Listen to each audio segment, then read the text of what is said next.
सावरकर माने तेज, सावरकर माने त्याग, सावरकर माने तप, सावरकर माने तत्व, सावरकर माने तर्क, सावरकर माने तारुण्य, सावरकर माने तीर, सावरकर माने तलवार, सावरकर माने तीखापन, सावरकर म्हणजे तिखट.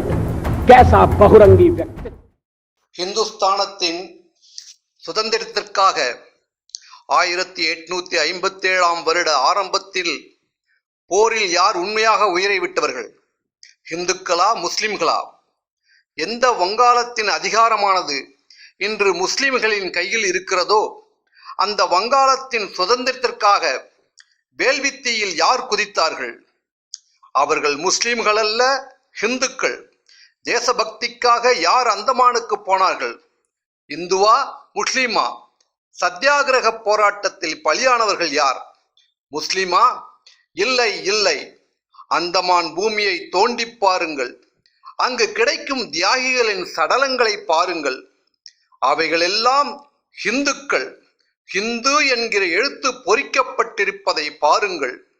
இதன் மூலம் உறுதியாவது என்னவென்றால், இந்துஸ்தானத்தின் மறுமலர்ச்சிக்காக உயிரை விட்டவர்கள் இந்துக்கள் தான்.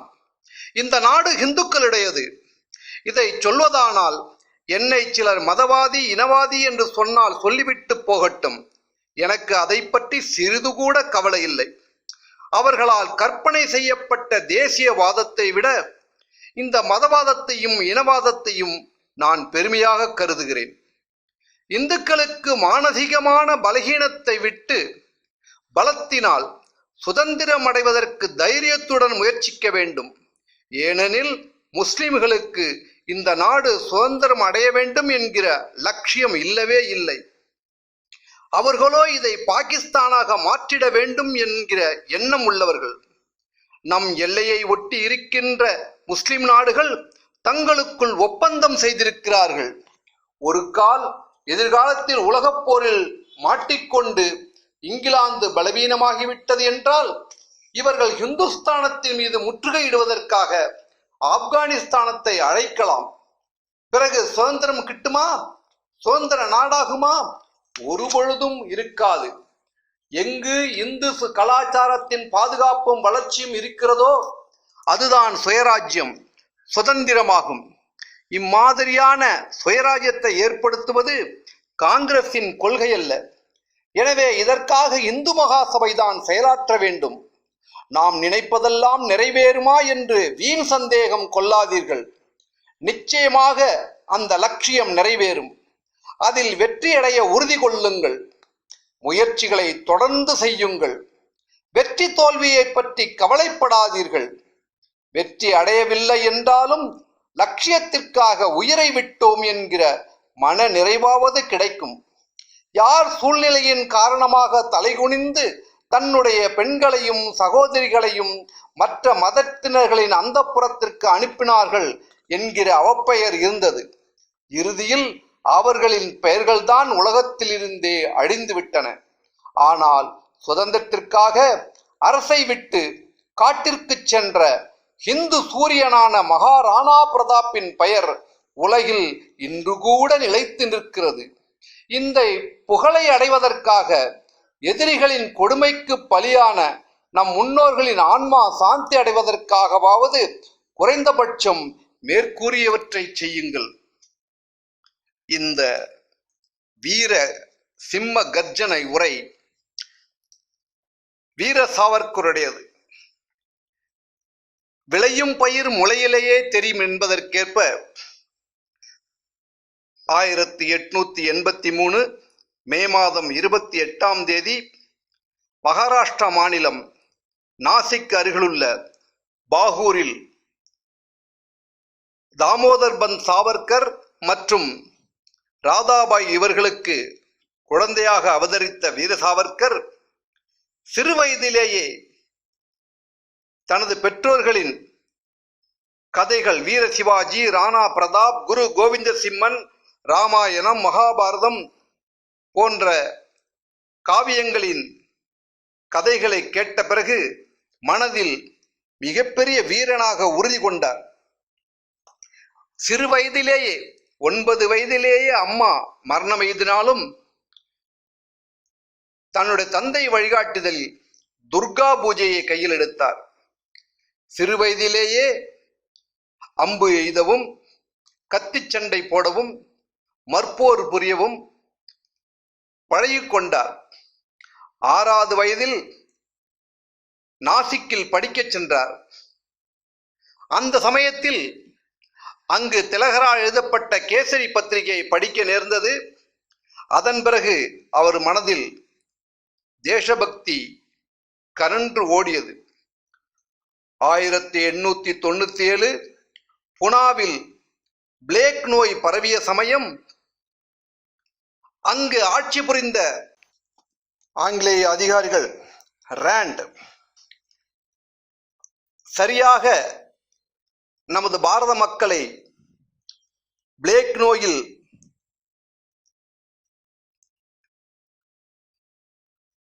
சாவதற்காக கொடுமைப்படுத்திய அந்த ராண்டை சாவேர்கர் சகோதரர்கள் சுட்டுக் கொன்றார்கள். அந்த சம்பவம் சாவர்கருக்கு மிக ஒரு உத்வேகத்தை ஊட்டியது. அதன் விளைவாக சிறு வயதிலேயே, படிக்கிற வயதிலேயே மித்திரமேளா என்ற ஒரு அமைப்பை துவக்கி அதன் மூலம் விநாயகர் சதுர்த்தி, சத்ரபதி சிவாஜி மகாராஜா பிறந்த நாள் போன்றவற்றை எடுத்து நடத்தினார். 1901ஆம் ஆண்டு ஜனவரி 22ஆம் தேதி விக்டோரியா மகாராணியார் மரணம் அடைந்ததை ஒட்டி நாடு முழுவதும் துக்கம் கொண்டாடப்பட்டது. அந்த சமயத்தில் பள்ளியில் படித்துக் கொண்டிருந்த சாவர்கர் இந்த துக்க தினத்தை எதிர்த்து குரல் கொடுத்தார். புனாவில் ஃபர்கூசன் கல்லூரியில் அவர் ஒரு சங்கத்தை உருவாக்கினார். அவர் மனதில் நாடு முழுவதும் நடந்து கொண்டிருக்கின்ற சம்பவங்களை பத்திரிகைகள் படித்தும் தனது நண்பர்கள் மூலம், பெரியோர்கள் மூலம் கேட்டுக்கொண்டிருந்ததனால் அந்த வயதிலேயே அவர் கவிதை எழுதவும் கட்டுரை எழுதவும் பழகிக் கொண்டார்.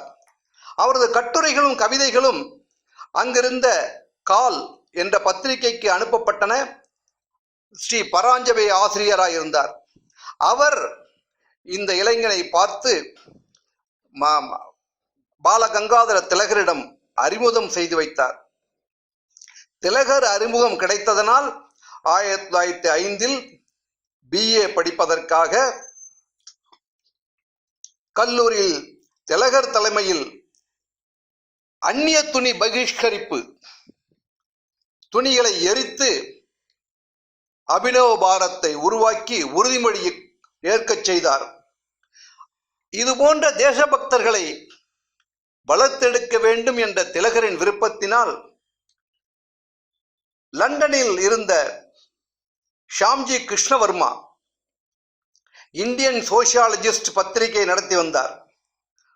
அவருக்கு திலகர் மூலம் சிபாரிசு கடிதம் கொடுக்கப்பட்டு சட்டம் படிப்பதற்காக சாவர்கர் இங்கிலாந்து அனுப்பி வைக்கப்பட்டார். லண்டனில் இந்தியா ஹவுஸில் ஆரிய சமாஜம் ஹோம் ரூல் இயக்கம் மூலம் எதிர்த்து அங்கும் கிளர்ச்சிகளை உருவாக்கினார். பிறவியிலேயே இந்துத்துவவாதியாக பிறப்பெடுத்த வீர சாவர்கர் எல்லா இடங்களிலும் நம் நாட்டின் விடுதலைக்காக போராட வேண்டும் என்ற எண்ணத்தை முதன்மையாக வைத்திருந்தார். 1906 பிரி இந்தியா சொசைட்டி துவக்குதல், அதன் மூலம் அங்கு மேற்படிப்புக்காக வந்திருந்த நமது நாட்டைச் சேர்ந்த தேசபக்தர்கள் பாயி பரமானந்த், சேனாபதி பாப்பட், மதன்லால் திங்கரா, லாலா ஹர்தயால், பாபா ஜோஷி, மகேஷ் சரண் சின்ஹா, கோர்காவ்கர், ஹர்நாம் சிங் போன்ற வீர இளைஞர்களை இணைத்து அவர்களுக்கு தேசபக்தி ஊட்டிக் கொண்டிருந்தார். எப்போது இந்தியா விடுதலையடையும், இளைஞர்கள் ஆயுத புரட்சி செய்து ஆயுத பயிற்சி எடுத்து உயிருள்ளவரை தனது தாய்நாட்டிற்காக போராட தயாராகிறார்களோ அதுவரை அதற்காக நாம் கடுமையாக உழைக்க வேண்டும். ஆயுத புரட்சியால் மட்டுமே பாரத நாட்டிற்கு விடுதலை கிடைக்கும். இதற்காக நாம் பாரத இளைஞர்களை தயார் செய்ய வேண்டும். அவர்களுக்கு ஆயுதங்கள் கொடுத்து உதவிடத்தான் வேண்டும். அவர்களுக்கு ஆயுத பயிற்சி கண்டிப்பாக அளித்தே ஆக வேண்டும் என்று விரும்பினார். லண்டனில் சட்டப்படிப்பு படிப்பதற்காக அங்குள்ள பிரிட்டிஷ் நூலகத்திற்கு சென்று படித்து வரும்போது அங்கிருந்த அனைத்து ஒவ்வொரு நாட்டின் மாவீரர்களின் சரித்திரத்தை படித்தார். அப்படி படிக்கும் பொழுதுதான் இத்தாலியில் புரட்சி செய்த மாவீரன் மாஜினியின் வரலாறை படித்தார். படித்த பிறகு அவருக்கு ஒரு நாட்டின் சுதந்திரத்தை காப்பாற்றுவதற்காக எப்பேற்பட்ட மக்கள் தியாகம் செய்தார்கள் என்கின்ற விஷயங்கள் புரிந்தது. ஆகவே அதன் பிறகு 1906 சீக்கியர்களின் சரித்திரம் என்ற நூலை எழுதினார். சீக்கிய மதம் பாரத நாட்டில் எப்படி உருவாகியது, அதன் மூல கருத்து என்ன, அது எப்படி இந்துக்களை மானத்தை காப்பதற்காக உருவாக்கப்பட்டது என்ற மிக முக்கியமான சரித்திரத்தை மக்களுக்கு எழுதி நூலாக ஆக்கினார். அதன் பிறகு 1857 முதல் சுதந்திர போர் என்கிற புத்தகம், தற்போது எரிமலை என்ற பெயரில் அந்த புத்தகம் வெளியாகியுள்ளது. அந்த புத்தகத்தை எழுதினார். முதலில் அவர் அவருக்கு சொந்த மொழி மராட்டியா இருப்பதால் முதலில் மராட்டியில் அந்த புத்தகத்தை எழுதினார். எழுதின பிறகு அங்கிருந்த இந்தியா சொசைட்டி அங்கத்தினர்களுக்கு அந்த புத்தகத்தை அங்கு ஆங்கிலத்தில் படித்து அவர்களுக்கு காட்டினார். இந்த விஷயம் அங்குள்ள ரகசிய போலீஸுக்கு தெரிய வந்து உடனடியாக தடை விதித்தார்கள். ஆனால் அதையும் மீறி அந்த புத்தகத்தை பல மொழிகளில் அச்சடித்து அனுப்பினார். அங்கே பாரத நாட்டு மும்பையிலிருந்து வந்த கதர் பத்திரிகையில் வார இதழாக இந்த முதல் சுதந்திர யுத்தம் வெளிவந்தது. இந்த முதல் சுதந்திர போர் இந்த புத்தகத்தை படித்த பிறகு நேதாஜி அவரை சந்தித்து இந்திய தேசிய இராணுவம் ஆசாத் ஹிந்த் பௌஜ் ஆரம்பிக்க உத்வேகம் கொண்டார்.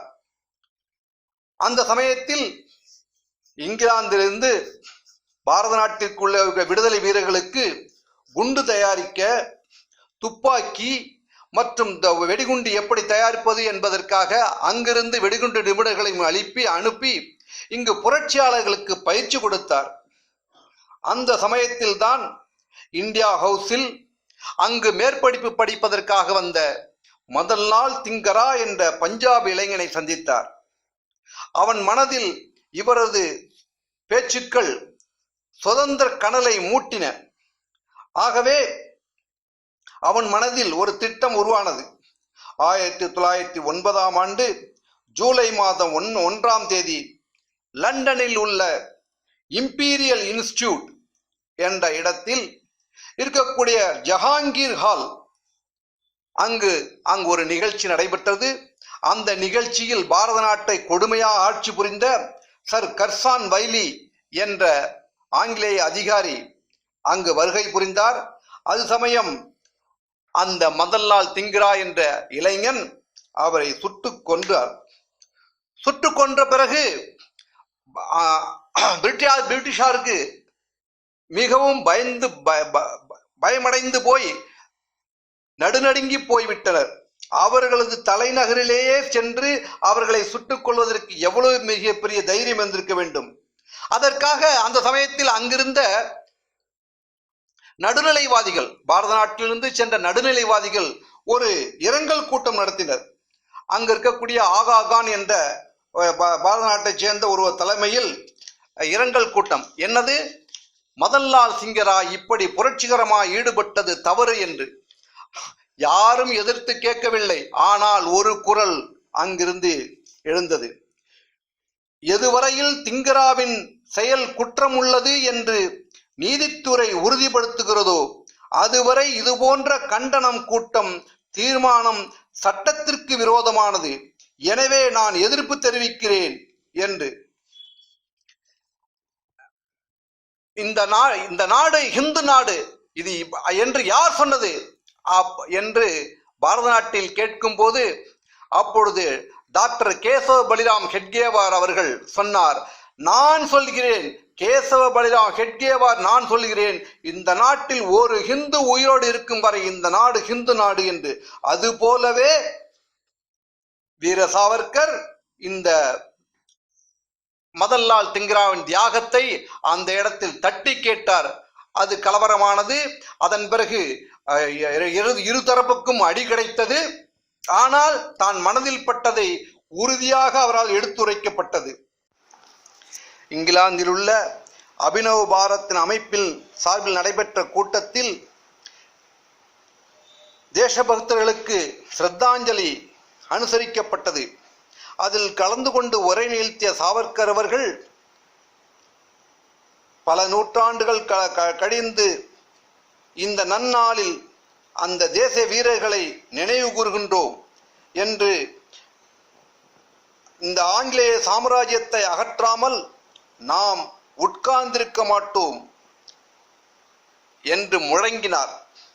இந்த செய்தி அந்த பிரிட்டிஷ் அதிகாரிகளுக்கு கிடைத்த பிறகு அவர்கள் சாவர்கரை ரகசியமாக கண்காணிக்க துவங்கினர். மேலும் கல்கத்தாவில் உள்ள யுகாந்தர், மும்பையில் உள்ள மராட்டி செய்தித்தாள்களுக்கு வழக்கம் போல பல தேசபக்த கட்டுரைகளை எல்லாம் எழுதி தள்ளினார். எல்லாவற்றிலும் மக்களுக்கு சுதந்திரம் வழங்க முற்றிலும் நியாயம் இருக்கிறது, ஆகவே சுதந்திரம் வேண்டும் என்ற விஷயத்தை தெளிவுபடுத்தினார். அதன் பிறகு அந்த ஜஹாங்கீர் கால் மதன்லால் திங்கரா கர்சான் வாயிலே சுட்டுக் கொண்ட பிறகு அதில் சந்தேகப்பட்டு அந்த வழக்கில் வீர சாவர்கரை இணைத்து அவருக்கு அந்த வழக்கில் குற்றப்பதிவு செய்தார்கள். ஆகஸ்ட் 17, 1909 மதன்லால் திங்கராவிற்கு தூக்கு தண்டனை நிறைவேற்றப்பட்டது. ஒரு இந்து என்ற முறையில் சொல்கிறேன், எனக்கு முழு நம்பிக்கை இருக்கிறது. அது யாதெனில், என் தேசத்திற்கு அவமானம் செய்தால் அது சாட்சாத் பரமேஸ்வரனை அவமானம் செய்ததாகவும், இந்து இளைஞர்களை குண்டினால் சுட்டுத் தள்ளும் பிரிட்டிஷ் அதிகாரிகளை ஒழித்து கட்டுவது என்னுடைய முதல் கடமையாக கருதுகிறேன் என்று கர்ஜித்த மதன்லால் திங்கரா அதன்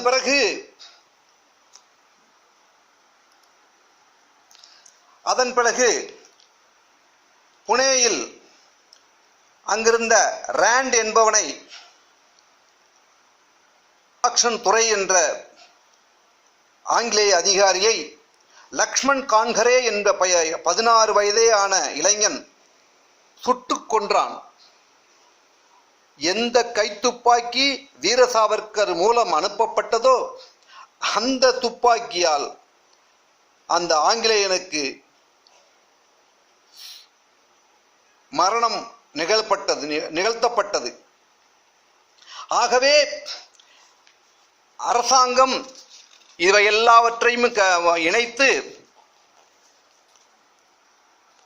அங்குள்ள மகாராஷ்டிரா அரசு சாவர்கரின் மூத்த சகோதரர் கணேஷ் தாமோதர் சாவர்கரையும் தேசபக்தி குறித்த கட்டுரை புத்தகம் வெளியிட்டதற்காகவும் ஜாக்சன் துறையின் கொடூர மரணத்திற்கு சம்பந்தப்படுத்தி அவருக்கு 20 வருட கடுங்காவல் தண்டனை அளித்து ஜெயிலில் அடைத்தார்கள். அவரது இளைய சகோதரர் நாராயண் சாவர்கரையும் லக்ஷ்மண் சாவர்கர். இந்த செய்தி இங்கிலாந்தில் இந்த சாவர்கருக்கு தெரியப்படுத்தப்பட்டது. இப்போவும் ஒன்றுமாகிவிடவில்லை.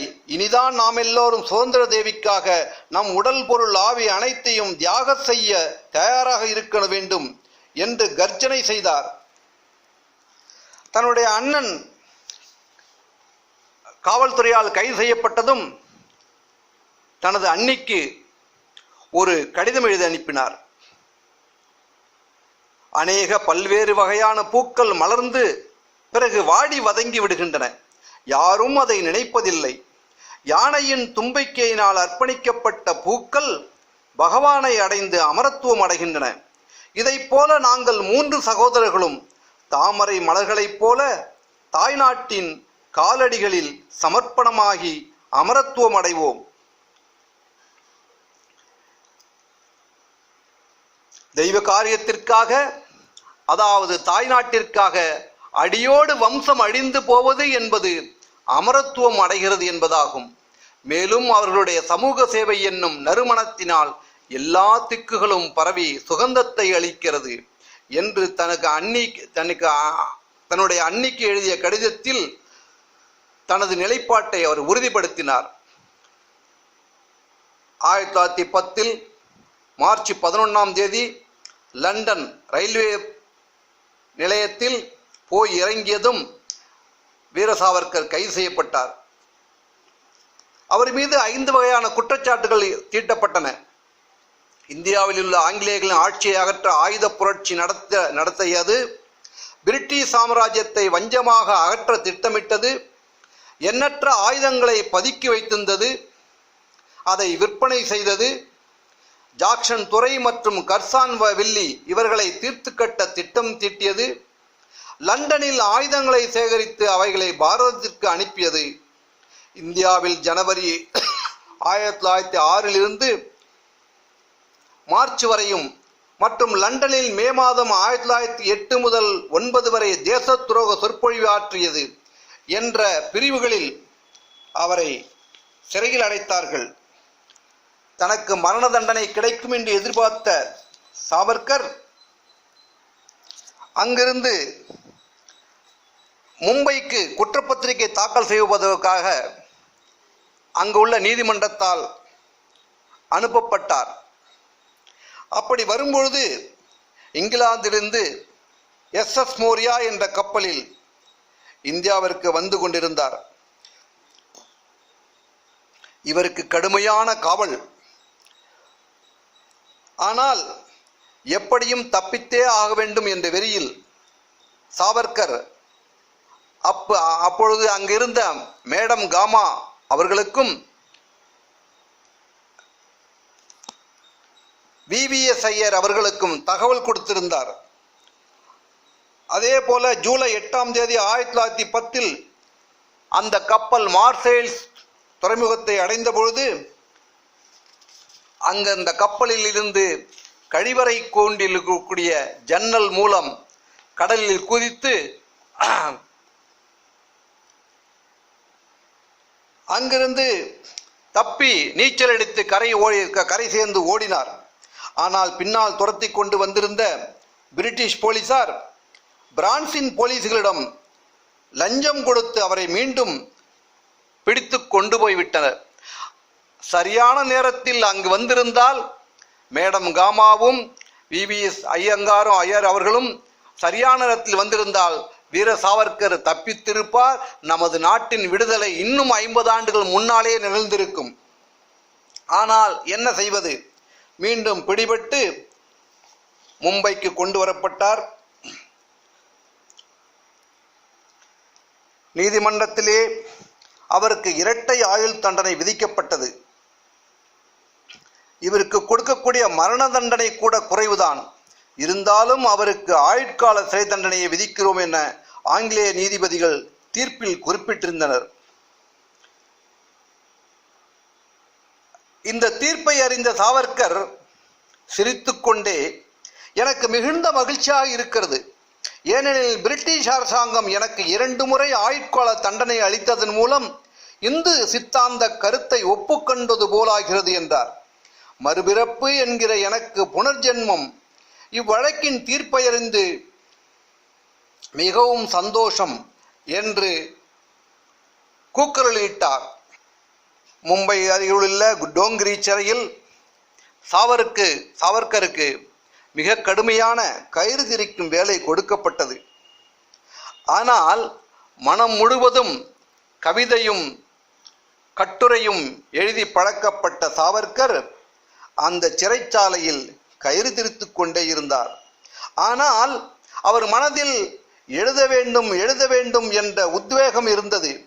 கையில் எழுதுவதற்கோ ஒன்றுமே இல்லை என்ற கவலையின்றி தான் மனதில் கொண்டிருந்த அந்த கவிதைகளையும் கட்டுரைகளையும் சிறு சிறு கற்களை வைத்து அந்த சிறையின் சுவரில் கவிதையில் புனைந்து எழுதி வைத்து பிறகு மனப்பாடமாக்கி கொண்டார். டோங்கிரி சிறையிலிருந்து அருகிலுள்ள பாய்குலா ஜெயிலுக்கு மாற்றப்பட்டார். அங்கும் கயிறு திரிக்கும் வேலை கொடுக்கப்பட்டது. அங்கிருந்து தானேயில் உள்ள சிறைக்கு அவர் மாற்றப்பட்டார். தானே சிறையில் அங்கு உள்ள அந்த சிறை வார்டன்களால் எந்த அளவுக்கு கொடுமைப்பட்டார் என்பதை அவர் தன்னுடைய நூலில் எழுதியிருந்தார். ஒரு கைப்பிடி சோளமாவு, ஒரு கைப்பிடி மண், இவற்றை கலந்துதான் ரொட்டி செய்து அவர்களுக்கு கொடுத்தார்கள். தண்ணீர் குடிப்பதற்கு ஒரு நாளைக்கு 3 கவளம் மட்டுமே கொடுக்கப்பட்டது அவருக்கு. அவ்வளவு கஷ்டப்பட்டார். அங்கிருந்து மகாராஜா என்ற கப்பல் வழியாக இரட்டை ஆயுள் தண்டனை அனுபவிப்பதற்காக அவர் அந்தமானில் உள்ள காலாபானி சிறைக்கு கொண்டு செய்யப்பட்டார். 1911 ஜூலை 4ஆம் தேதி அந்தமானை அடைந்தார். போர்ட் பிளேரில் உள்ள அந்த புகழ்வாய்ந்த அந்த சிறையில் அவரை அடைத்தனர். ஆனால் அடைபட்ட சிங்கம் எப்பொழுதும் கர்ஜித்துக் கொண்டே இருப்பது போல் அங்கும் அவர் சும்மா இருக்கவில்லை. கடுமையான வேலைகள், தினசரி செக்கிழுக்கணும், அங்கிருந்து கயிறு திரிக்க வேண்டும். அப்படி கடுமையான தண்டனைகள் கொடுக்கப்பட்ட போதிலும் அங்கு உள்ள இந்து கைதிகளுக்கு இழைக்கப்படும் அவமானத்தையும் கொடுமையும் கண்டு மனம் நொந்தார். அதன் மூலம் அங்குள்ள வார்டன்கள் மூலம் அங்கு வருகின்ற சிறை கைதிகள் அனைவரும் முஸ்லிம்களாக மதமாற்றப்படுவதையும் கிறிஸ்தவர்களாக மதமாற்றம் செய்யப்படுவதையும் அதன் மூலம் சில சலுகைகளை அனுபவிப்பதையும் கண்டு மனம் பொறுக்காமல் அவர்களை மீண்டும் தாய்மதம் திருப்பும் பணியில் அந்த சிறையில் அவர் ஈடுபட்டார். கொடுமைகளை பொறுக்க முடியாமல் பாய் பரமானந்த், ஆசுதோஸ் லாகிரி போன்ற புரட்சியாளர்கள் இந்த துன்புறுத்தல்களை தாங்க முடியாமல் தற்கொலைக்கு முயற்சி செய்தனர். ஆனால் வீர சாவர்கருக்கோ இது போன்ற உண்ணாவிரதம் இருத்தல், சத்தியாகிரகம் இவைகளுக்கு சாவர்கருக்கு எப்பொழுதுமே உடன்பாடு கிடையாது. எந்த காரியத்தை செய்தாலும் அது எதிரியை கடுமையாக தாக்கும்படி செய்ய வேண்டும். சும்மா பட்னி கிடந்து செத்து மடிவது என்ன லாபம் என்று கர்ஜிப்பார். உல்லாஸ்கர் தத் என்னும் புரட்சி கைதி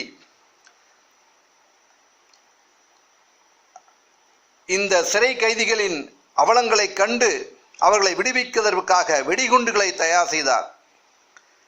அவர் வங்காளதேசத்தைச் சேர்ந்தவர்.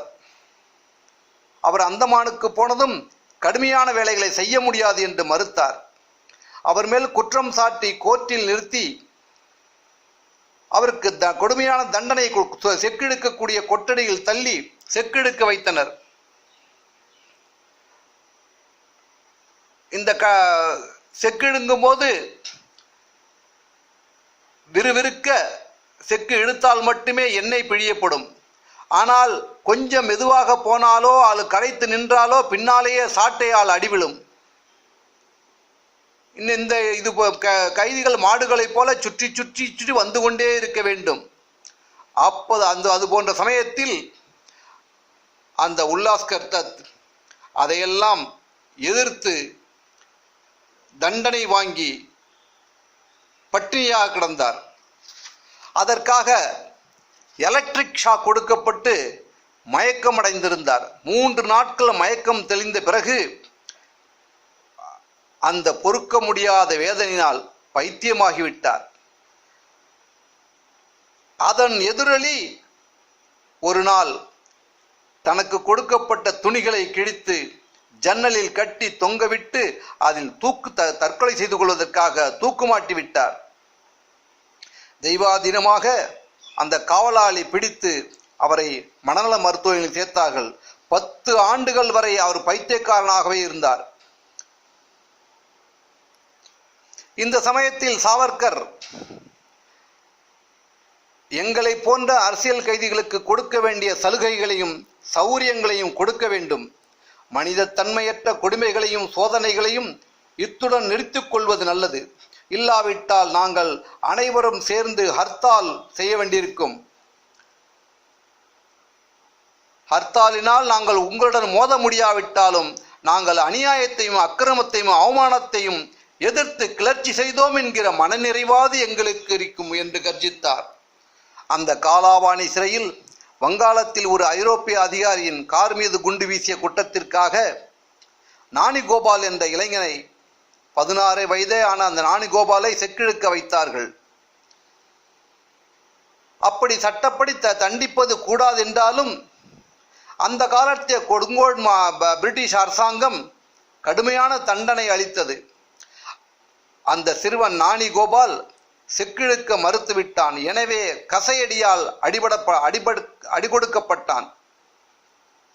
எனவே எந்த வேலையும் செய்யாமல் முரண்டு பிடித்து அவனது துணிகளை கிழித்தெறிந்துவிட்டு உண்ணாவிரதம் இருக்க ஆரம்பித்தான். தனி அறையில் அடைத்து அவனை சித்திரவதை செய்தார்கள். அவன் மேல் கொதிக்கும் நீரை ஊற்றினார்கள். உடம்பு முழுவதும் கொப்பளமான போதும் அவன் அமைதியாக, உடல் முழுதும் சித்திரவதை செய்யப்பட்ட போதும் அவன் மனம் கலங்காமல் அப்படி இரவு முழுவதும் பகலிரவாக நிர்வாணமாகவே இருந்தான். அவன் கொலையாளியோ திருடனோ அல்ல, அரசியல் கைதி. ஆனால் அவர்கள் அப்படி அவர்களை நடத்தவில்லை. ஜான்சியிலிருந்து பரமானந்த் என்ற ஒரு அரசியல் கைதி அங்கு இருந்தார். மிகவும் தைரியசாலியான நன்கு படித்த அந்த பரமானந்த் நாலந்தா பல்கலைக்கழகத்தில் பட்டதாரியாக விளங்கினார். சிறை காவலாளி முன்பாக வந்தபொழுது அவரை அவமானப்படுத்தும்படியாக அந்த சூப்பரண்டர் பேசியதால் அந்த பரமானந்த் கன்னத்தில் ஓங்கி 2 அறை கொடுத்தார். காவலாளி தடுமாறி கீழே விழுந்த பிறகு அத்தனை வாடர்களும் ஓடி வந்து பரமானந்தத்தை பிடித்து தடியினாலும் சாட்டையினாலும் அடி அடி என்று அடித்து உடம்பு முழுவதும் கிழிபட்டது. இந்த விஷயம் கேள்விப்பட்ட பிறகு எல்லா கைதிகளுக்கும் மிகவும் பரமானந்தமாக இருந்தது. காரணம், அந்த சிறை அதிகாரியை எதிர்த்து ஒரு கைதி அடி கொடுத்து விட்டான் என்பது. ஒரு கைதி கூட சிறை அதிகாரிகளுக்காக ஆதரவாக வேலை செய்ய சொல்லவும் இல்லை, வேலை செய்யவும் இல்லை. ஒட்டுமொத்தமாக சிறையில் உள்ள அத்தனை கைதிகளும் உண்ணாவிரதம் இருக்க சாவர்கர் தூண்டுதலால் அனைவரும் போராட்டம் நடத்தினார்கள். ஆகவே அந்த ஹர்த்தால் மூலம் சிறை அதிகாரிகளுக்கு முதல் கிளி ஏற்பட்டது. இந்து பூஷன் ராய் என்ற இளைஞன் மாணிக்தோலா குண்டுவீச்சில் 10 வருஷங்கள் தண்டனை கிடைத்து அந்தமான் சிறைக்கு கொண்டு வரப்பட்டான். பயங்கரமான காய்ச்சலினால் அவதிப்பட்ட அந்த இந்து பூஷன் சொல்லனா துன்பங்களை கை கொண்டார். அவமானப்பட்டு வாழ்வதை விட உயிரை விடுவதே மேல் என்று அவர் கூறிய பொழுது சாவர்கர் அவனிடம் சொன்னார், உனக்கோ 10 வருட தண்டனை தான், எனக்கோ ஆயுள் தண்டனை. வாழ்நாள் முழுவதும் நான் இங்கே இருக்க வேண்டும். என்னை பார்த்தாவது உன் மனதை தேற்றிக்கொள். நாட்டுக்காக உயிரை விடலாமே தவிர இந்த சிறை நிர்வாகத்திற்காக பயந்து உயிரை மாய்த்துக் கொள்வது கோழைத்தனம். ஆகவே செய். பஞ்சாபை சேர்ந்த ராம்ரக்கா என்ற தேசபக்தன் அந்தமான் சிறையில் தன்னுடைய பூணூலை அறுத்து விட்டதற்காக உண்ணாவிரதமிருந்து உயிர் துறந்தான். சாவர்கர் அந்தமான் சிறையில் இருந்து கொண்டே அங்கு நடக்கக்கூடிய இந்த அநியாயங்களை எதிர்த்து கடிதமாக எழுதி அங்கிருந்து பாரத நாட்டிற்கு திரும்பி வரும் அந்த கைதிகள் மூலம் அங்கிருந்து இந்த பாரத நாட்டிற்கு தெரியப்படுத்தினார். அங்கு பான்சிங் என்ற ஒரு சீக்கிய அரசியல் கைதியிடம் அந்த சிறை அதிகாரிக்கும் அவனுக்கும் தகராறு ஏற்பட்டு பான்சிங்கை கொட்டடியில் அடைத்து அவனை மிக மோசமாக அடித்து துன்புறுத்தினார்கள். அந்த கொடூரமான தாக்குதலை கண்டு அங்கு உள்ள சிறை கைதிகளும் வீர சாவர்கரும் சேர்ந்து ஹர்த்தால் செய்த துணிந்தார்கள். ஹர்த்தால் என்ற செய்தியை கேட்டவுடனே அந்த வார்டனுக்கு பயம் வந்து அங்கிருந்து அந்த சூப்பரண்டிடம் ஒரு விசாரணை கமிஷன் வைக்கப்பட்டது. எல்லா அரசியல் கைதிகளும் சிறை கைதிகளும் சேர்ந்து அந்த சூப்பரண்டிடம் இது போன்ற கொடுமை நடக்கப்படுவதை அவர்களுக்கு தெரியப்படுத்தினார்கள். அந்த ஹர்த்தால் பிறகு உண்ணாவிரதமாக மாறியது.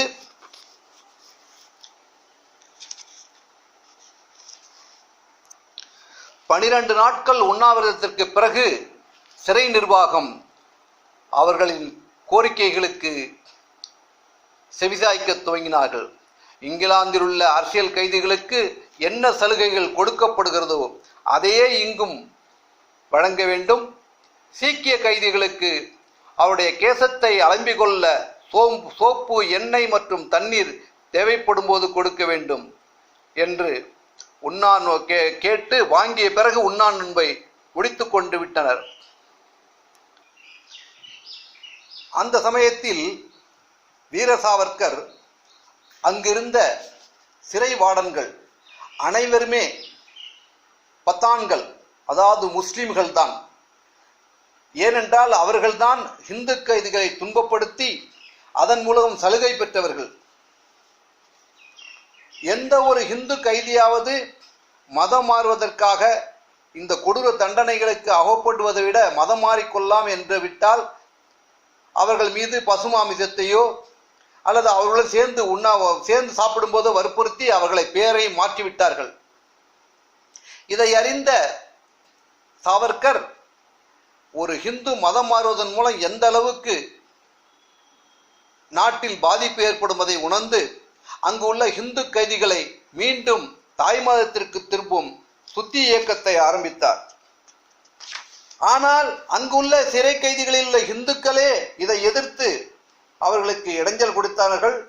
ஆனாலும் அதன் முக்கியத்துவத்தை புரிய வைத்து அங்குள்ள இந்து கைதிகளை மீண்டும் தாய் மதத்திற்கு திருப்பி அவர்கள் மூலம் இந்து தர்மத்தை காப்பதற்காக வேலைகள் செய்து வந்தார். இந்த சமயத்தில் அவருக்கு கொடுக்கப்பட்ட உணவு வகைகளில் அவருக்கு உடம்பிற்கு ஒத்துக்கொள்ளாத உணவுகளை கொடுத்து மிகவும் உடம்பு பலகீனமாகிவிட்டது. அந்தமான் சிறையில் தனது அண்ணன், தனது தம்பி கணேஷ் சாவர்கர் ஆகிய மூவரும் இருந்தும் ஒரே சிறையில் இருந்தும் நேரில் பார்க்க முடியாத சூழ்நிலை.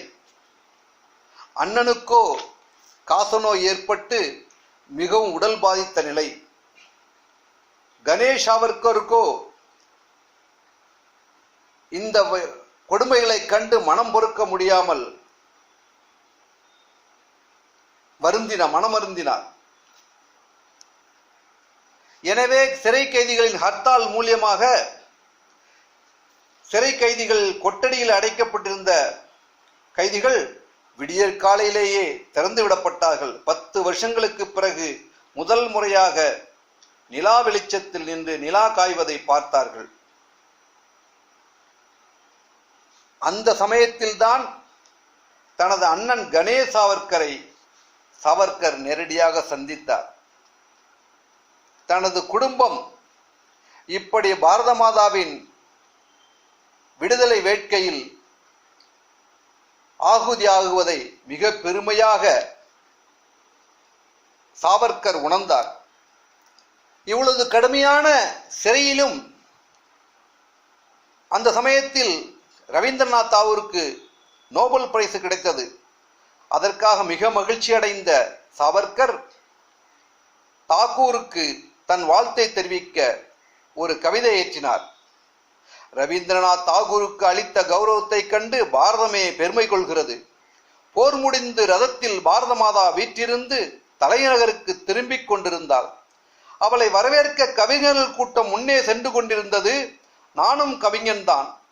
இந்த நம்பிக்கையில் நானும் வரவேற்க அந்த கவிஞர்கள் கூட்டத்தில் சேர முன்னே சென்றேன். ஆனால் மாதாஜியிடமிருந்து கட்டளை வந்தது. என்னவென்றால், புரட்சிக்காரர்கள் திட்டமிட்டு வேலை செய்யும் பகுதியில் புரட்சியாளர்கள் கொஞ்சம் பேர்தான் இருக்கிறார்கள். நீ அங்கு போ. அந்த கட்டளையின் காரணமாக கவி சம்மேளனத்தில் கலந்து கொள்ளும் பாக்கியம் எனக்கு கிட்டவில்லை என்று. இறுதியாக 10 ஆண்டுகளுக்கு கடுமையான சிறை தண்டனை அனுபவித்த பிறகு அன்று இருந்த ஆங்கிலேய அரசாங்கத்திடம் அடைபட்டு கிடப்பதனால் ஒன்றும் செய்ய இயலாது. ஆகவே மன்னிப்பு கடிதம் எழுதி கொடுத்து விட்டாவது வந்து தேச விடுதலைக்கு பாடுபட வேண்டும் என்ற உறுதியான நோக்கத்தோடு மன்னிப்பு கடிதம், அதாவது விடுதலையாகி சென்ற பிறகு நாங்கள் எந்த சுதந்திர போராட்டத்தில் ஈடுபட மாட்டோம் என்று கையெழுத்து விட்டுவிட்டு அதன் பலனாக 10 ஆண்டுகளுக்கு பிறகு பாரத நாட்டுக்கு கப்பல் ஏறினார்கள். ஆனாலும் அந்தமானிலிருந்து ரத்னகிரி சிறையிலும் மேலும் 10 ஆண்டுகள் வீட்டுச் சிறையில் இருக்க வேண்டும் என்ற ஒப்பந்தத்தின் அடிப்படையில் அவர் ரத்னகிரி சிறையில் அடைக்கப்பட்டார். ஆனால் அவரது சுதந்திர தாகம் பெருக்கெடுத்து ஓடி அந்த சமயத்தில்தான் ஸ்ரத்தானந்தா மற்றும் ஹுதாத்மா என்ற வார பத்திரிகைகளை வெளியிட்டார். பல புனைப்பெயர்களில் நிறைய கட்டுரைகள் எழுதி வந்தார். ஹிந்துத்வா, ஹிந்து பாதஷாகி, உஷஷாப், உத்தர்கிரியா, சந்யாஸ்த கடக், இப்படி எண்ணற்ற நாவல்களை அவர் எழுதி தேசபக்தர்களை தூண்டிவிட்டார். ரத்னகிரியில் இருக்கும் பொழுதுதான் இந்து மகாசபையை துவக்கினார். அதன் மூலம் தாய்மதம் திருப்பும் வேலையை அதிகப்படுத்தினார். ஹரிஜனங்கள் இந்து சமுதாயத்தில் சக்தி மிக்க அங்கமாவர். ஹரிஜனங்கள் இந்துக்களாக தொடரக்கூடாது என்று பல சூழ்ச்சி செய்து வருகின்றனர். இதை ஒரு காலம் ஏற்றுக்கொள்ள முடியாது என்று சவால் விட்டார். சாவர்கரின் தூண்டுதலால் விநாயக் மசூர்கர் மகாராஜ் என்பவர் கோவாவிற்கு சென்று அங்குள்ள போர்ச்சுகீசியர்களின் வற்புறுத்தலால் கிறிஸ்தவர்களால் மதமாற்றம் செய்யப்பட்ட இந்துக்களை மீண்டும் இந்துக்களாக மாற்றினார். அப்படி அவர்களை அந்த கிறிஸ்தவர்கள் சதியில் அந்த மசூர்கர் கைது செய்யப்பட்டார். அவரை விடுதலை செய்வதற்காக அன்று சுமார் 1000 ரூபாய் வரை வசூல் செய்து அவரது விடுதலைக்காக மிக்க பாடுபட்டார். கிட்டத்தட்ட 15,000 இந்துக்கள் மீண்டும் தாய்மதம் திருப்பப்பட்டனர். இது குறித்து பிரிட்டிஷ் அரசாங்கம் சாவர்கருக்கு நோட்டீஸ் அனுப்பியது. அதில் சாவர்கர், எப்பொழுது உங்களுடைய ஆட்சியில் தங்களுடைய மத சுதந்திரத்தை அனுபவிக்க சட்டம் இருக்கிறதோ அப்பொழுதே இந்துக்களை தூய்மைப்படுத்த, அவர்களை சுதந்திரமாக திரும்பி தங்கள் தாய் மதத்திற்கு வர எப்படி தடை விதிக்க முடியும்? இந்துக்களை மதம் மாற்றி கிறிஸ்தவராக்குவதை எப்பொழுது நிறுத்துகிறீர்களோ அப்பொழுது இந்துக்களை தூய்மைப்படுத்தும் செயலை நிறுத்துவது பற்றி யோசிக்கப்படும் என்று காட்டமாக பதில் கொடுத்தார். ரத்னகிரியில் வீட்டுச் சிறையில் இருக்கும்போது அவரை சேனாபதி பாப்பட், ராஷ்டிரிய சயன்சேவ சங்கத்தின் தலைவராக இருந்த டாக்டர் கேசவ பலிராம் ஹெட்கேவார், இந்து மகாசபையின் தலைவர் டாக்டர் பாலகிருஷ்ண சிவராம் மூஞ்சே, பிரபல வரலாற்று ஆசிரியர் ஸ்ரீ சர்தேசாய் இவர்கள் சந்தித்தார்கள். பந்தா பைராகியின் புகழ்பெற்ற வாழ்க்கை வரலாற்றை சரித்திரத்தை அவர் புத்தகமாக எழுதினார். இந்த நூல்களின் மூலம் இளைஞர்களின் மனதில் இந்துத்துவ ஜோதியை கொழுந்துவிட்டு எரியச் செய்தார். ரத்னகிரியில் இந்து இளைஞர்களுக்கு ஆயுதத்தை கையாளும் பயிற்சிகளை கொடுத்தார். ஒரு சமயம் மசூதி எதிரில் வாத்தியம் வாசித்த பொழுது முஸ்லிம்கள் வழக்கு செய்தார்கள். உடனே வீர சாவர்கரின் வழிகாட்டுதலின் பேரில் முதல் முறையாக இந்து இளைஞர்கள் அதற்கு தக்க பதிலடி கொடுத்தனர்.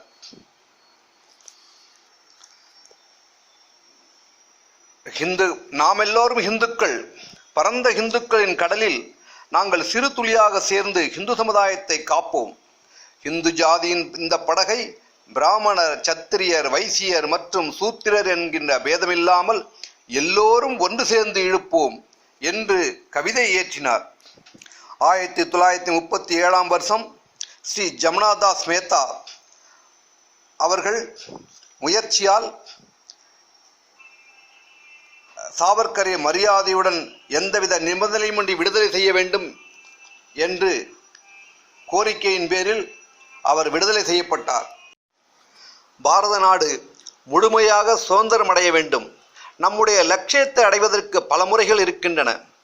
அகிம்சைவாதியான காந்தியின் பக்தர்கள்தான் தேசபக்தர்கள் என்ற எண்ணத்தை மக்களின் மனதிலிருந்து அகற்றிவிட வேண்டும். சுதந்திர போராட்டத்தில் இந்து சமுதாயம் முழுவதும் பங்கேற்காவிட்டால் அந்த சுதந்திரமானது நிலைக்காது. எனவே விடுதலை போராட்டம் இந்து தேசபக்தர்களின் எண்ணங்களானது கட்டுப்பாடுடன் செய்ய வேண்டியது அவசியமாகும். இந்து ஜாதி என்பது ஒரு தேசமாக இருக்கிறது. இது ஒரே மாதிரியான பாஷை, ஒரே மாதிரியான பண்பாடு மற்றும் ஒரே மாதிரியான பூமியாக இருக்கிறது. நம்முடைய மதம் ஒன்றுதான், நம்முடைய சரித்திரமும் ஒன்றுதான். இந்து தர்மத்தை காப்பதற்காக நாம் கடந்த 1200 வருடங்களாக அயல்நாட்டு ஆக்கிரமிப்பாளர்களின் கொடுமைகளை எதிர்த்து போராடி வந்துள்ளோம்.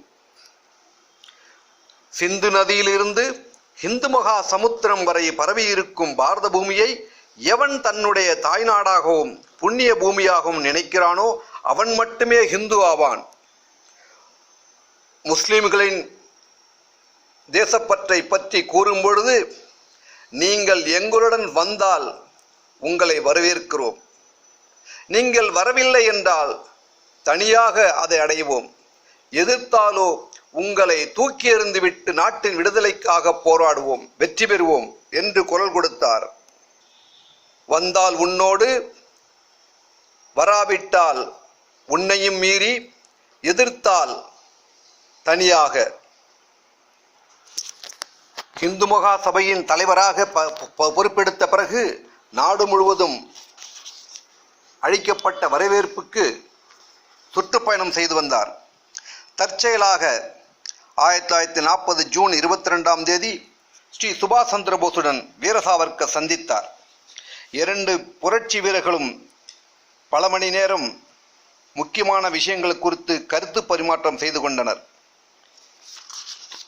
சுபாஷ் சந்திர போஸ் முக்கியமான நகரங்களில் வைக்கப்பட்டுள்ள ஆங்கிலேயர்களின் சிலைகளை உடைத்தெறிவது மூலமாக நான் கிளர்ச்சிக்கு விநாயக பூஜை செய்தது போல இருக்கும் என்று நினைக்கிறேன் என்று கூறினார். அதற்கு வீர சாவர்கர் அந்த கருத்தை கேட்டு புன்னகை புரிந்தார். அவர் நேதாஜியிடம், நான் உங்களுடைய அரசியல் எதிர்ப்புக்கு ஆதரவு கொடுக்கிறேன், ஆனால் உங்களை போன்ற சிறந்த தலைவர்கள் அந்நியரின் சிலையை அகற்றுவதால் என்ன பயன் இருக்கிறது? பிரிட்டிஷ் அரசாங்கம் புரட்சியாளர்களை கைது செய்து தூக்கிலிடுவார்கள், இதனால் நமக்கென்ன லாபம்? சிறந்த அரசியல் ஒழுக்க நெறி என்னவென்றால் நாம் சாகாமல் எதிராளியை ஒழிக்க வேண்டும். ராஷ் பிகாரி போஸ் போன்று அநேக புரட்சியாளர்கள் பிரிட்டிஷ் அரசை ஏமாற்றிவிட்டு வெளிநாடுகளுக்கு போய் எப்படி அங்கிருந்தபடியே நம் நாட்டு சுதந்திரத்திற்காக கிளர்ச்சி செய்கிறார்களோ அதை போல நீங்களும் வெளிநாட்டிற்கு போய் நம் தேசத்தின் விடுதலைக்காக ஏன் ஆயுத புரட்சி செய்யக்கூடாது? அனைத்து பாரதிய சேனையும் சந்தர்ப்பம் வரும்போது உங்களுடன் சேர்ந்து போராட தயாராக இருப்பார்கள் என்று கூறிய சாவர்கரின் யோசனையை நேதாஜி ஆமோதித்தார். அன்றைக்கே ஆசாத் ஹிந்த் என்னும் விடுதலைக்கான சேனையை தயார் செய்ய முயன்றார். இந்துக்கள் அகிம்சை, கைராட்டை மற்றும் சத்தியாகிரகம் போன்ற உலகிலிருந்து எச்சரிக்கையாக இருக்க வேண்டும். முழு அகிம்சை என்பது தற்கொலைக்கு ஒப்பாகும். இது ஒரு மகா பாபமாகும். இந்துக்கள் அதிக எண்ணிக்கையில் இராணுவத்தில் சேர வேண்டும். இராணுவத்தில் சேர்ந்தால் ஆயுதத்தை எப்படி உபயோகிப்பது என்ற பயிற்சிகள் கிட்டும். மேலும் இப்பயிற்சியினால் இந்துக்கள் வீரனாகி மற்றும் எவராலும் வெல்ல முடியாதவர்களாகி விடுவார்கள் என்றார். அதற்கு காந்திஜி இராணுவத்தில் சேர்ந்து ஆயுத பயிற்சி பெற வேண்டும் என்ற யோசனை சரியல்ல. நாம் சத்தியம் மற்றும் அகிம்சை வழியில் சென்று சுதந்திரத்தை அடைய வேண்டும். கத்தியின்றி இரத்தமின்றி யுத்தம் ஒன்று வந்தது என்று காந்தி கூறினார். அதற்கு உண்மையில் பதிலடி கொடுக்கும் வகையில் சாவர்கர் சத்தியம் அகிம்சையினால் பிரிட்டிஷ் சாம்ராஜ்யத்தை வீழ்த்தி விடலாம் என்கிற கற்பனை எப்படி இருக்கிறது என்றால், ஒரு பெரிய கோட்டையை வெடிமருந்திற்கு பதிலாக வாயினால் ஊதி தகர்த்து விடலாம் என்பது போல இருக்கிறது. கபடமும் சூழ்ச்சியும் கொண்ட பிரிட்டிஷ் சாம்ராஜ்யத்தை ஒழித்து கட்ட வேண்டும் என்றால் முதலில் அதன் அஸ்திவாரத்தில் வெடிமருந்து வைக்க வேண்டும். 1857 முதல் இம்முயற்சி தொடர்ந்து நடக்கிறது என்று கூறினார். பாகிஸ்தான் பிரிவினையை கடுமையாக எதிர்த்தார். இந்துக்கள் காங்கிரஸ் கட்சி பாரதத்தை துண்டாக்குவது குறித்து எச்சரிக்கையுடன் இருக்க வேண்டும் என வலியுறுத்தினார். எக்காரணம் கொண்டும் நமது அகண்ட பாரத நாட்டினை முஸ்லிம்களின் விற்பனை பொருளாக ஆக்குவதை அனுமதிக்க கூடாது என்றார். 1941 ஆண்டு முஸ்லிம் லீக்கின் திட்டப்படி அஸ்ஸாமில் அதிகமான முஸ்லிம்கள் வந்து குடியேறி அதை முஸ்லிம்கள் பெரும்பான்மையாக மாற்றி சூழ்ச்சி செய்தார்கள். அதை அறிந்த வீர சாவர்கர், ஒரு கால அஸ்ஸாமில் முஸ்லிம்கள் எண்ணிக்கை பெருமளவில் அதிகரித்து விட்டால் அது எதிர்காலத்தில் பெரிய அபாயத்தை உண்டாக்கும். முஸ்லிம்கள் இந்துக்களை விரட்டி விட்டுவிட்டு தங்களுக்கென்று புதிய இடத்தை நிர்மாணிக்க சூழ்ச்சி செய்வார்கள் என்றால் அது இன்றளவும் உண்மையாக நடந்து வருகிறது. முஸ்லிம்களை இணைத்துக் கொள்ளாமல் சுதந்திரம் அடைவது என்பது இயலாத காரியம் என்று மகாத்மா காந்தி கூறி வந்தார். ஒருபுறம் காங்கிரஸ் தலைவர்களோ இந்து முஸ்லிம் ஒற்றுமை என்கிற மாய வலையில் சிக்கியிருந்தார்கள். ஆனால் மறுபுறம் முஸ்லிம்களுக்காக ஒரு சுதந்திர பாகிஸ்தானை உருவாக்க முஸ்லிம் லீக் ஆரம்பித்தது. பாகிஸ்தான் என்னுடைய பிணத்தின் மீதுதான் தோன்றும் என்று காந்திஜி முழங்கினார். ஆனால் மறுபக்கம் முஸ்லிம்களை திருப்திப்படுத்துவதற்காக முக்கியமான எல்லைகளை அவர் உடைக்க ஆரம்பித்தார். பாகிஸ்தான் என்னுடைய பிணத்தின் மீதுதான் உண்டாகும் என்று கூக்குரல் இடுபவர் ஒரு நாள் முஸ்லிம்களை திருப்திப்படுத்துவதற்காக பாகிஸ்தான் பிரிவினை என்கிற திட்டத்தை அங்கீகரிப்பார். எனவே இந்துக்கள் அவருடைய சமாதானத்தில் ஏமாற வேண்டாம் என்று வீர சாவர்கர் வேண்டுகோள் விடுத்தார். இந்த சமயத்தில் மகாத்மா காந்தி இந்து முஸ்லிம் ஒற்றுமைக்கான கனவை நனவாக்குவதற்காக முஸ்லிம்களின் பக்கம் சாய்ந்தார். இனக்கலவரம் ஏற்பட்டு இந்து பெண்கள் கற்பழிக்கப்பட்டும் பலாத்காரம் செய்யப்பட்டும் கொலை செய்யப்பட்ட பொழுது முஸ்லிம்களை ஒரு தடவை கூட குற்றவாளிகள் என்று காந்திஜி கூறவில்லை. மேலும் பாகிஸ்தானுக்கு 55 கோடி ரூபாய் கொடுக்க வேண்டும் என்பதற்காக சாகும் வரை உண்ணாவிரதம் மேற்கொண்டார். அது மட்டுமின்றி அங்கிருந்து நாடு இழந்து வீடிழந்து ஓடி வந்து அகதிகளாக டெல்லியில் தங்கியிருந்த இந்துக்களை அந்த தங்கியிருந்த மசூதிகளிலிருந்து வெளியேற்றும்படி கோரிக்கை விட்டார். இந்த சமயத்தில் 48ஆம் வருடம் ஜனவரி 30 அன்று நாதுராம் கோட்சே என்பவன் காந்தியை சுட்டுக் கொண்டான். இந்த காரணத்தை மையமாக வைத்து வீர சாவர்கரை கைது செய்தார்கள்.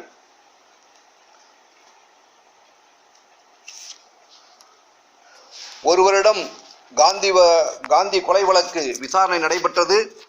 அதன் இறுதியில் நீதிபதி ஸ்ரீ ஆத்மசரண் சாவர்கரை மரியாதையுடன் வழக்கிலிருந்து விடுதலை செய்தார்.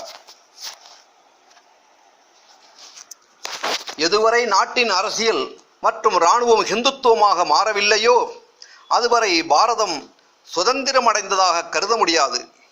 மேலும் நாட்டின் எல்லை, பண்பாடு, கலாச்சாரம் என்றைக்கும் பாதுகாப்பாக இருக்க முடியாது.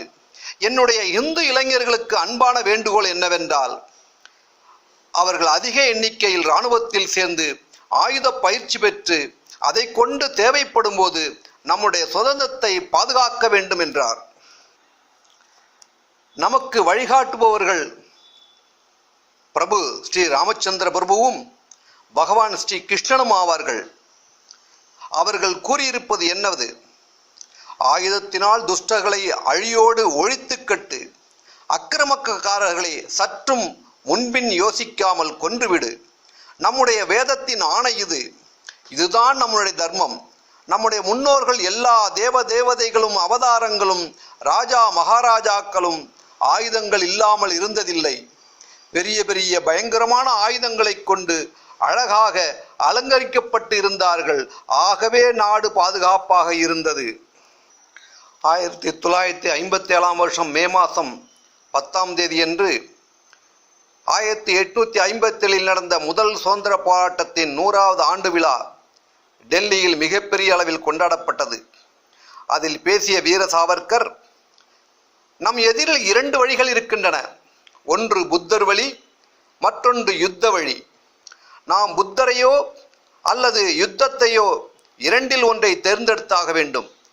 தொலைநோக்கு பார்வையில் பார்த்தோமானால் நாம் புத்தரின் அகிம்சை வழியில் சென்று தற்கொலை கொள்கையை கடைபிடிப்பதா அல்லது யுத்தம் செய்து வெற்றி வாகை சூடும் வீர கொள்கையா என்று சிம்மமுர்ஜனம் கர்ஜனை செய்தார்.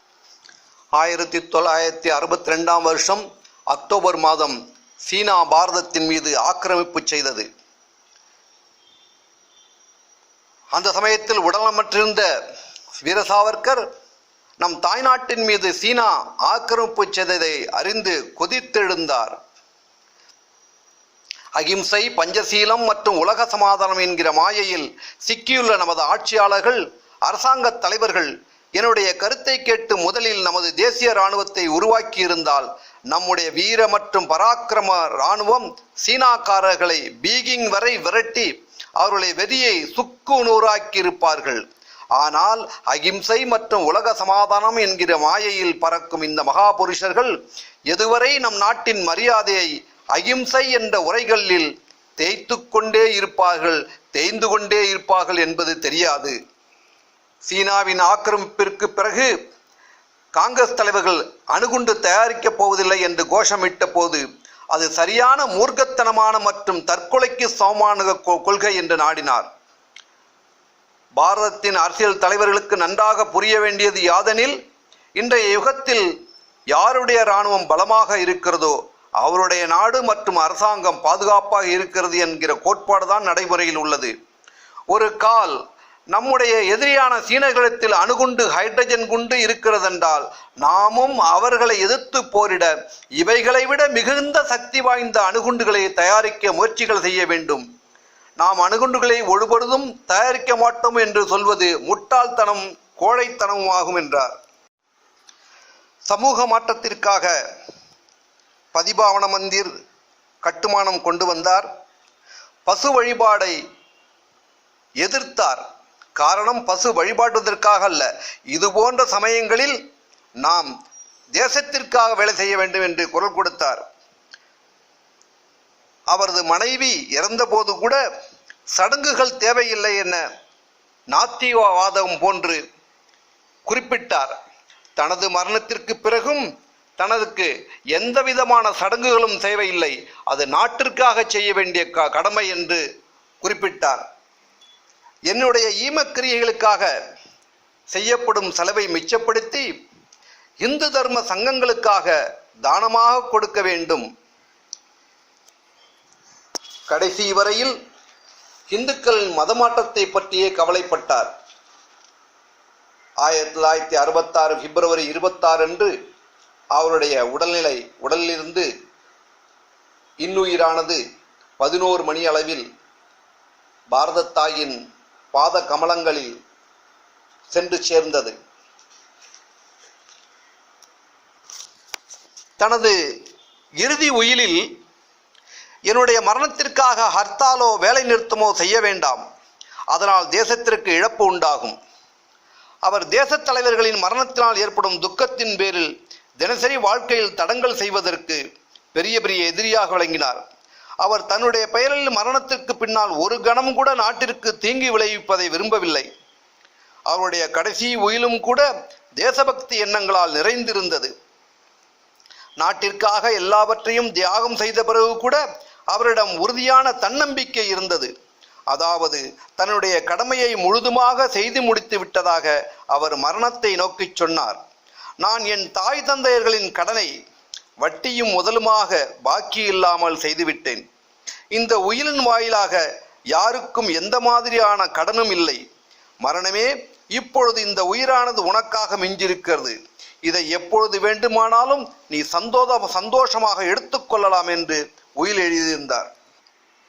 இப்படிப்பட்ட மாபெரும் எண்ணங்களுடன் வீரராக வீர சாவர்கர் விளங்கி இந்த நாட்டின் விடுதலைக்காகவும் இந்த நாட்டின் உண்மையான வித்தாகவும் செயல்பட்ட வீர சாவர்கரின் சிந்தனைகளில் சிலவற்றை நாம் இன்று நம்முடன் பகிர்ந்து கொண்டுள்ளோம். இதை மனதில் கொண்டு நாமும் இந்த தேசத்திற்கு செய்ய வேண்டிய கடமைகளில் ஒரு சிறு அளவையாவது நினைத்து பார்த்து மனதில் இருத்திக் கொள்வோமாக. நன்றி.